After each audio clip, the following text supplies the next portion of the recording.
Don Mario, se ha denominado constitucionalización a aquel proceso y a aquel resultado de transformación del derecho en general, causado por la actual Constitución.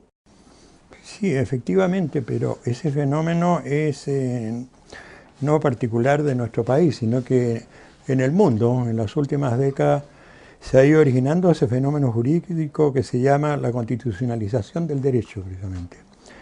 En síntesis, porque en esa línea estamos, ¿en qué consiste esto? La Constitución siempre se consideraba como la ley fundamental, la ley de leyes. Y en la práctica, sin embargo, se dejaba de lado porque se consideraba que era un estatuto más bien político, programático. Pero la ley era entonces el eje esencial del sistema, la ley. Y la Constitución, siendo la ley superior, prácticamente no llegaba a la praxis. Pero diversos factores, entre ellos no hay duda el desarrollo de la cultura de los derechos humanos, principalmente.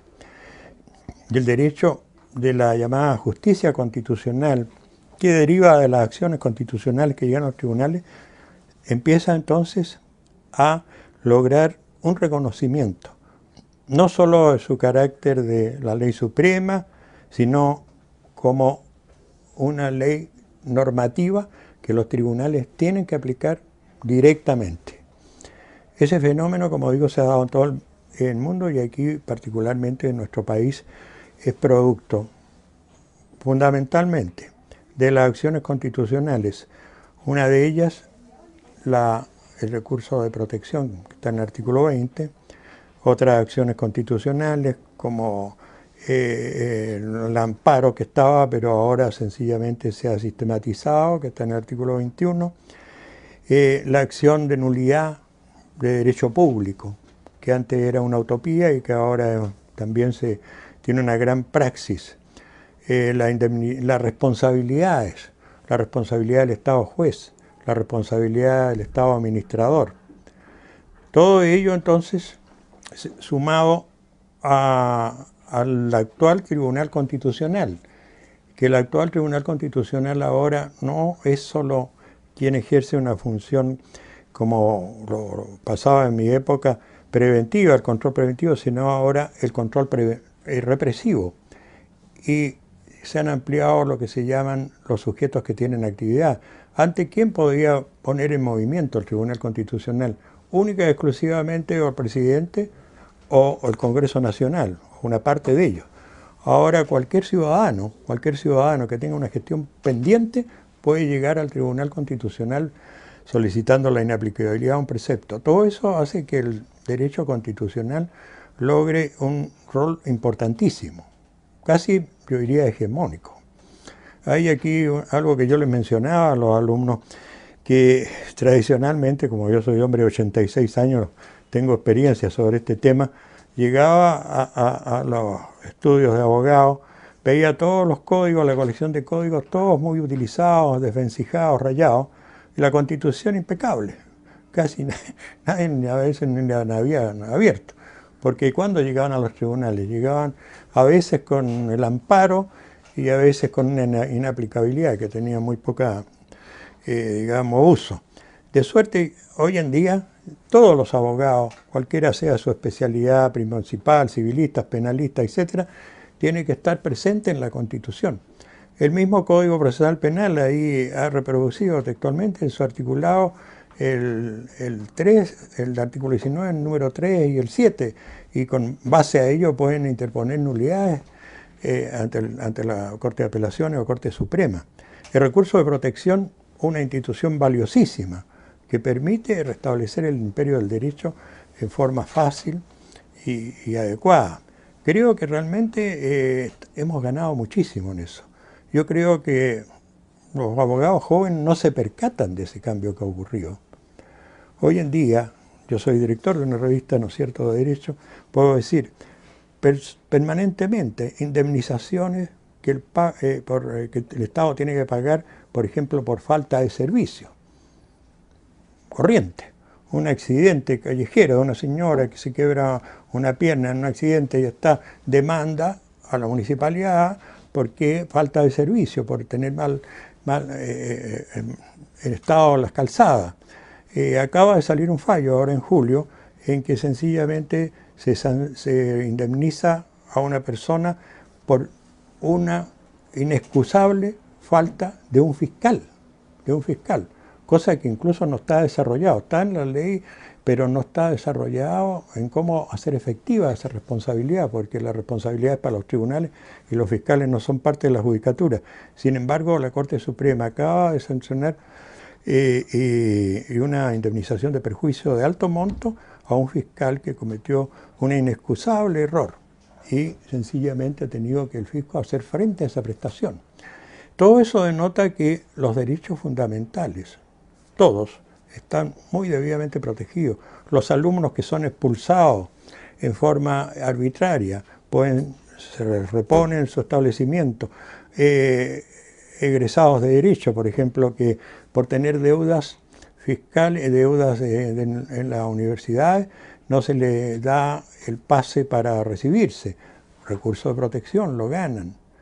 En fin, podríamos los ejemplos en materia también de la protección del medio ambiente, recursos de protección que se acogen porque sencillamente determinadas empresas tienen inhalaciones que causan daño a la salud, incluso hay contaminación por ruidos molestos. Todo eso está al alcance de cualquier ciudadano, eso era impensado hace tiempo.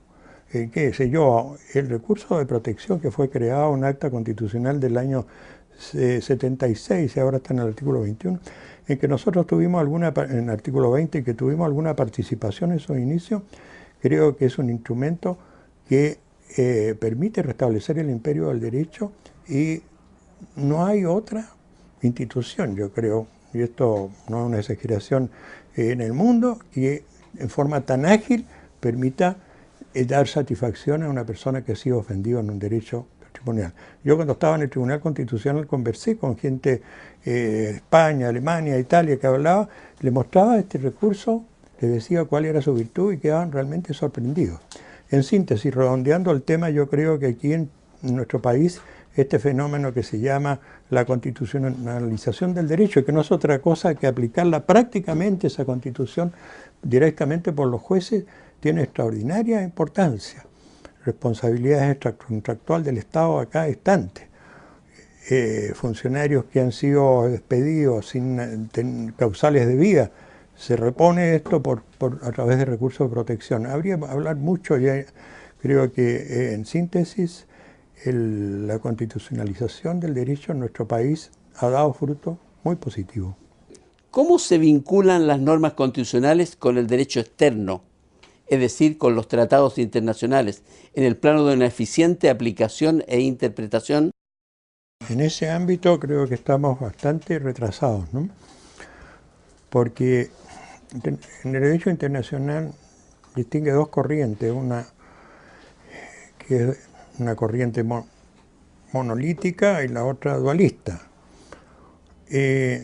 Para la primera, los tratados internacionales, una vez que están ratificados y vigentes en el país, deben aplicarse de inmediato, de forma instantánea. Otra corriente, la dualista, admite que el tratado que esté vigente tiene imperio, pero acepta que el derecho interno tiene que adecuarse a sus preceptos, pero no se aplica de inmediato. En nuestra praxis se ha seguido generalmente esta corriente, o sea que la legislación se ha ido adecuando al derecho de los tratados. A ver unos ejemplos tomados al azar, por ejemplo. La reiteración. El caso de los hijos naturales que antes existían en el Código Civil, la distinción entre hijos nacidos dentro del matrimonio y los hijos naturales. Eso estaba violentando los tratados que Chile tiene aprobados y están vigentes y por lo tanto deben ser respetados.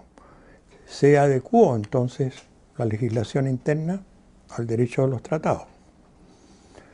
En otra materia totalmente diferente, en los delitos terroristas.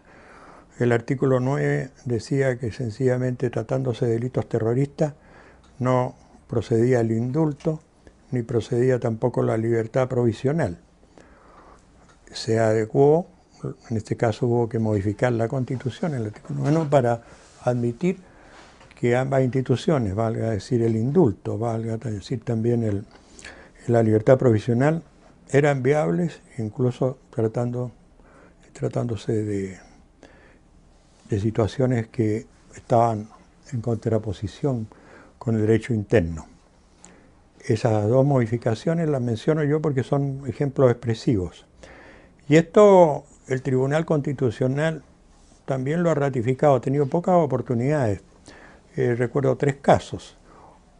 Uno del exministro, un exministro del gobierno de Allende, en que fue sancionado por el artículo 8 y la defensa hizo presente que sencillamente esto violentaba tratados internacionales que Chile había suscrito. Ahí el Tribunal Constitucional de forma expresa dejó sentado que prevalecía la legislación interna al derecho a los tratados.